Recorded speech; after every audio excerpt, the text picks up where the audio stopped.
மும்பையில் பெய்யும் கனமழை காரணமாக வெள்ளக்காடான பெருநகர தொடர்வண்டி நிலையம், பயணிகள் கடும் அவதி. உச்சநீதிமன்ற வழிகாட்டுதல் படி முல்லை பெரியாறு அணையில் தமிழக அரசு பராமரிப்பு பணிகளை தொடங்கியுள்ளதாக அமைச்சர் துரைமுருகன் தகவல். தாக்கல் செய்து ஓராண்டாகியும் மாநில கல்விக் கொள்கையை வெளியிடாதது ஏன்? தமிழக அரசுக்கு மருத்துவர் ராமதாஸ் கேள்வி.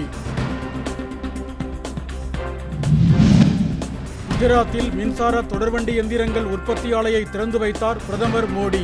புதிய தொடர்வண்டி சேவைகளும் தொடக்கம்.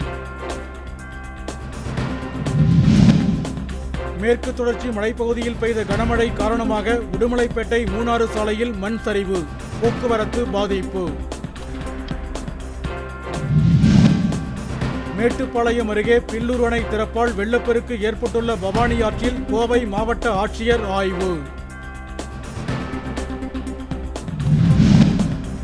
ஓசூர் அருகே கிழவரப்பள்ளி அணைப்பகுதியில் ரசாயன நுரைகள் காற்றில் பறப்பதால் சாலையில் பயணிக்கும் ஊர்தி ஓட்டிகள் கடும் அவதி. கடைகளுக்கு தமிழில் பெயர் பலகை வைப்பதற்கு காலக்கெடு வழங்கக் கோரி உயர்நீதிமன்றத்தில் சில்லறை வணிகர்கள் சங்கத்தினர் வழக்கு. உரிமம் இல்லாமல் 2 துப்பாக்கிகள் வைத்திருந்த புகாரில் அரக்கோணம் நகர்மன்ற திமுக உறுப்பினர் பாபு உட்பட 2 பேர் கைது. 31 விழுக்காடு வெளிநாட்டு மாணவர்கள் படிப்பதால் ஹார்வர்ட் பல்கலைக்கழகத்திற்கு நிதி வழங்க முடியாது, ட்ரம்ப் திட்டவட்டம்.